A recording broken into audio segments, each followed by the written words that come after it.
Alright, hey everyone, and welcome back to my channel. It's me, Miss Mo.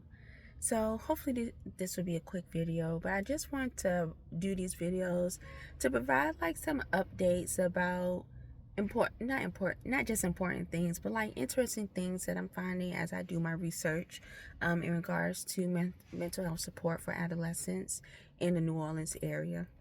Again, this research is part of a broader research in regards to wellness and productivity in workspaces.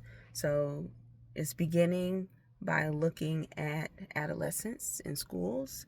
And as we may have all experienced, sometimes when we go into workspaces, it feels like we're back in high school or it feels like we're back in school somehow. And so, yeah, so that's like the target focus area for this research project. And so while working on this research project, I'm in the phase of this project in which I'm doing a literature review. And a literature review, just as the word states it to be, is reviewing literature that may support the thesis, the focus of your research. And the part of the literature review that I'm doing is in regards to really understanding what is going on with mental health in New Orleans, mental health care in New Orleans. And, I highlight this in my other video in which I was talking about wellness. But I wanted to just kind of like really dive deeper because I was looking at articles in which I was trying to better understand what are parents going through when it comes to mental health for their child. And now I'm looking at what is actually going on in New Orleans when it comes to mental health care. And when I was doing my research, I saw a lot of articles popping up that focus, scholarly articles that popped up that focused on mental health post Katrina. Like it was just a whole bunch of scholarly articles that focused on that. And I'm like, but what happened prior to Katrina? And so when I, did a little tweaking and adjusted things, the timing of these articles, I saw that there wasn't too much discussion about mental health. And I'll go back and because maybe my brain's a little fuzzy right now, maybe because I'm hungry. But it didn't seem as if there were a lot of articles that really looked at mental health care and mental health support and mental health in general in New Orleans. It was just kind of like a few. But when I did some more adjusting and did the time frame of 2005 to like, let's say 2020, that brought up a lot more articles around mental health, specifically post Katrina. So I understood. I was like, okay. So Hurricane Katrina, Hurricane Rita, that occurred in 2005, August 29, 2005. That was not only a life-changing event. Yeah, I wouldn't even call it an event. Life-changing natural disaster. And my brain can fathom life-changing disasters, but not a natural disaster because I've never experienced that before. And so I'm reading these articles. I'm like, why do they keep focusing on mental health in Hurricane Katrina? Like, again, I understand that Hurricane Katrina was this enormous, soul-crushing thing, natural disaster that occurred that changed people's lives in a way that they could not even imagine it to, and to be honest, in like a negative way. And so, but I was still asking, but why? And that's the researcher in me. But why But why did it why did it what exactly about this natural disaster did it do? And so I was reading these articles. It was probably like 2 or 3, but I was like skimming through them, and I was seeing that like when talking about mental health around in regards to Hurricane Katrina and residents of New Orleans, it kept, whether they were talking about people who committed suicide or people who just kind of like spazzed out, the thing that kept recurring was the shock, the stress, shock, stress, shock, stress. And that got me thinking about the current state that I am in my life, and the shock and the distress of rebuilding. Because in one article they talked about how this photographer, after seeing his home just completely destroyed, all his life's work completely destroyed, just everything just kind of gone, he killed himself. And the feeling, the sadness, the overwhelmingness of it all, to see that everything that you've built, that everything that you have defined yourself to be, just gone like that. I'm like, I can only relate to it to a certain extent, because I never experienced a natural disaster, but I got a piece of, I understood to a certain extent what that man must have felt. And then when I was reading other articles too about, again, the impact or the negative impact of Hurricane Katrina, Hurricane Rita on one's mental health, and just how this woman, she looked around and then she just saw, again, her life, everything that she's worked for, gone. And how it just made her start to just sob and cry and just, again, feel this state of despair. And I started to really understand why this natural disaster and life-changing event, why this thing had a profound impact on one's mental health, why it kept being linked. When talking about mental health and talking about New Orleans, you could not separate, especially in 2005 and beyond, you could not separate talking about Hurricane Katrina. And when talking about mental health, the thing that I'm noticing that really puts people in this state of despair and in this state of, I don't know if I can do this in regards to living anymore, is seeing, or is like experiencing the reality that you're going to have to rebuild again. Because some people, when you get to a certain, I ain't gonna say it, let me stop speaking so generally, but I feel that when you get to a certain point in your life, you like, man, I ain't about to keep doing this thing. Like, it is what it is. I'm at where I'm at. I don't care no more. I'm not about to keep trying and rebuilding and falling on my face and getting back up. I'm not about to do that anymore. I'm too old to be doing that. And when we have that type of mentality or mindset, the only thing that I'm noticing that it does for us is it limits us in our ability.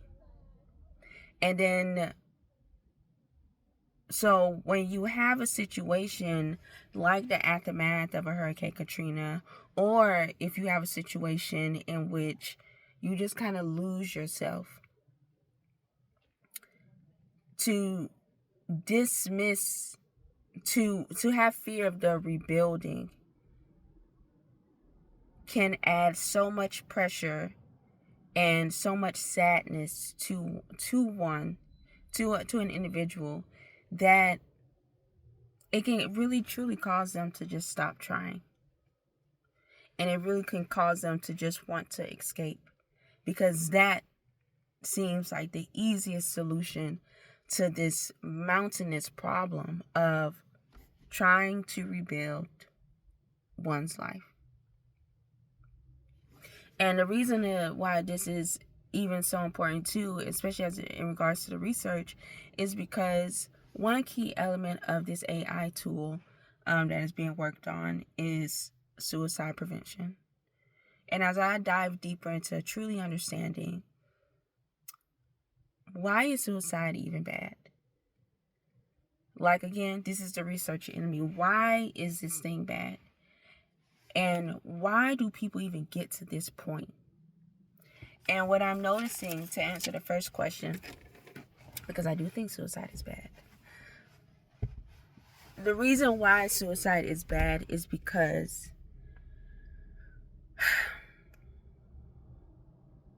someone is willing to take their life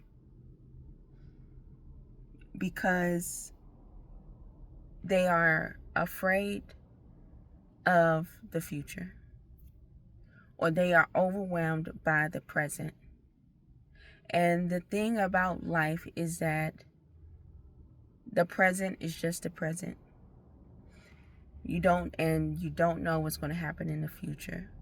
So you start to realize, or for me, I start to realize that suicide is bad because beautiful people are being deprived of a beautiful life.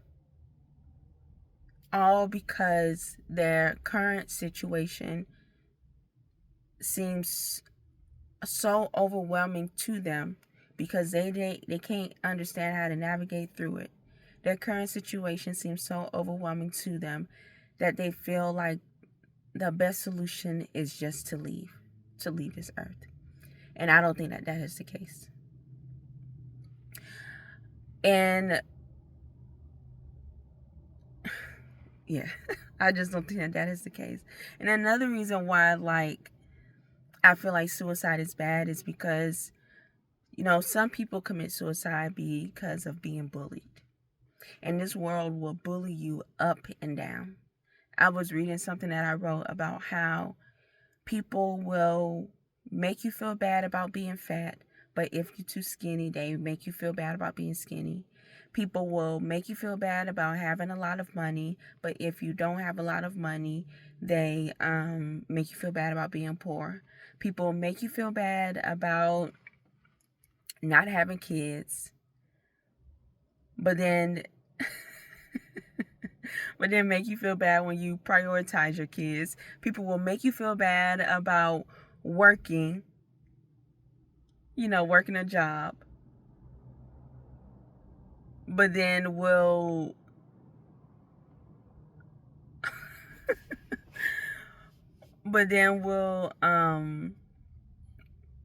tell you that you need a job. And so the fickleness of people is what baffles me so much. And it baffles me to the point of saying, like, why the fuck am I even listening to you? So when I think about suicide, and I think about one reason why somebody would commit suicide from being bullied by peers and people in this world, I truly start to see, like, man, this is not fucking fair. These people are willing to hurt themselves and end their own lives because of shitty ass people who don't know shit about shit.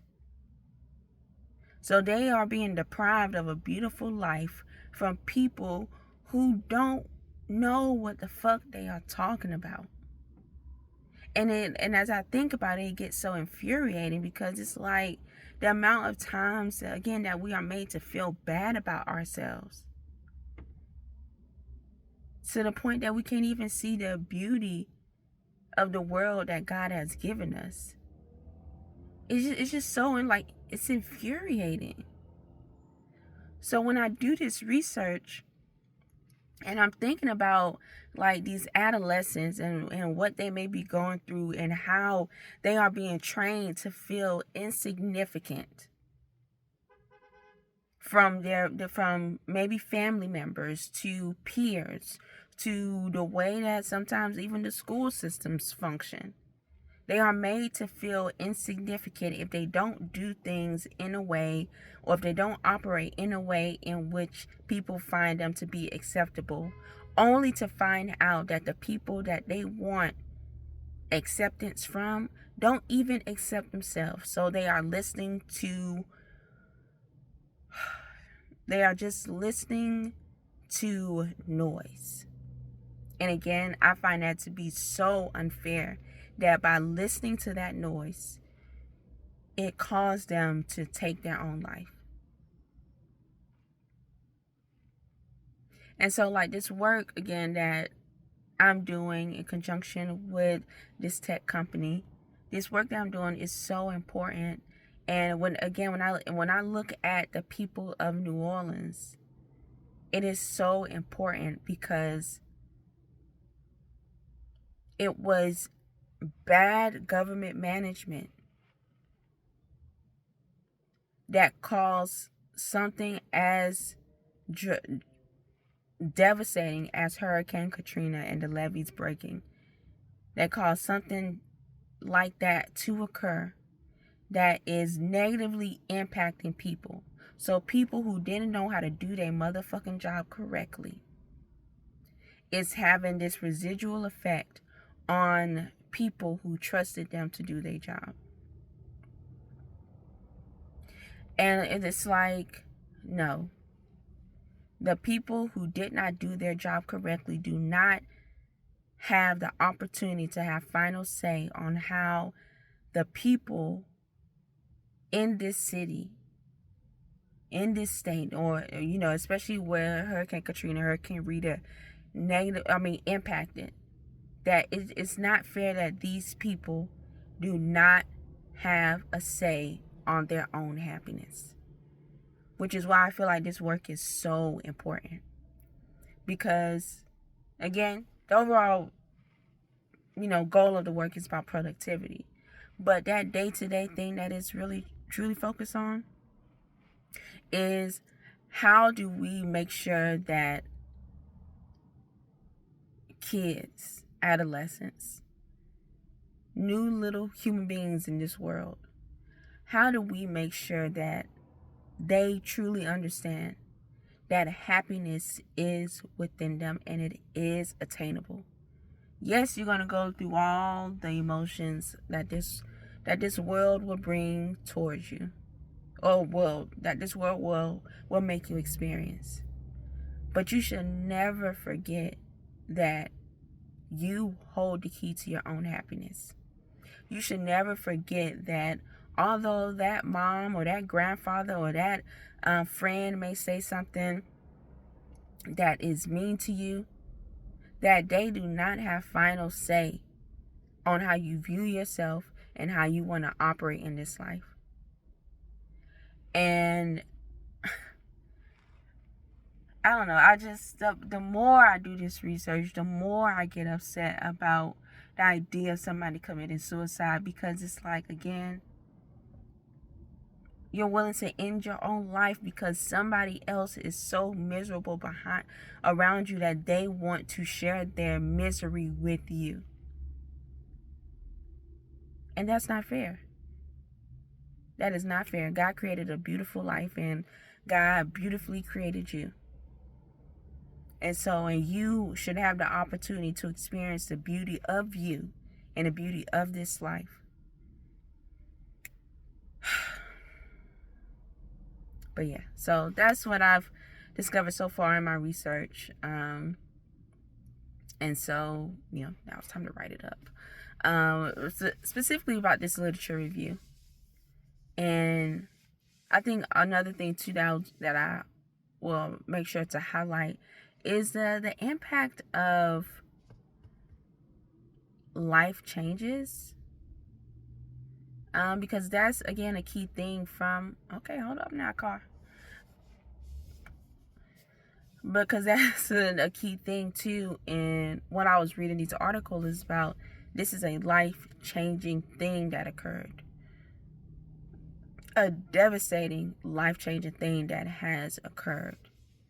And the stress of the devastation caused people to react in a way that either led to suicide, or led to spazzing out, or led to a deep bout of depression. And so how do we tackle the life-changing devastation and healing? So that's like another key thing that I want to, try to focus on too within this research, or even highlight, is the life-changing devastation and healing. How do we bridge a gap between those two? And I was looking up a video about rebuilding your life. Well, I was just Googling, like, how do you, like, rebuild your life? And like a video from Tony Roberts came up. And in that video, he was talking about 3 questions that we subconsciously ask ourselves. And the first question was, what do we focus on? And the second question was, how do we define, no, what does that mean? The thing that we choose to focus on, what does that mean? And the last subconscious question that we ask ourselves is, what are we going to do? And so I feel like those 3 questions are like the bridge questions in a way between life-changing devastation and healing, in order to rebuild and to rebuild our life, to rebuild ourselves. And so, yeah.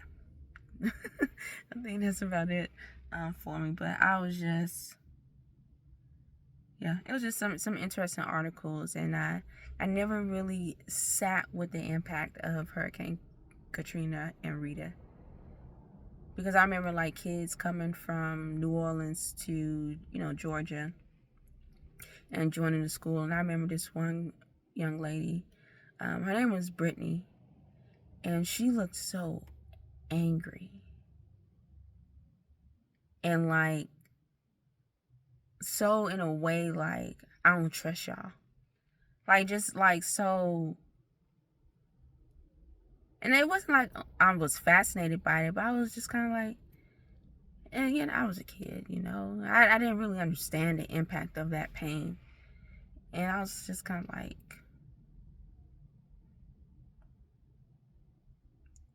wow, she's really angry. And like, she's really like, she just looked over it. Like, mind you, we were like 15 years old, and she just looked over it.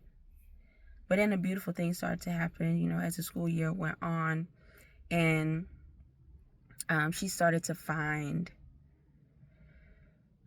she started to find some rhythm in her life, in the sense of like building friendships. And I don't know, when I think about how she looked when she came versus like, when the school year ended, I think about, again, that sad look of despair on her face. And I think about towards the end of the school year where she just had like this big, beautiful smile. And it also just kind of makes me think, as I think about this right now in real time, the power of community. And how when you surround yourself with the right people and the right support system, and not giving up on yourself, how it can heal you. Like, it's just the most, like, just a beautiful being.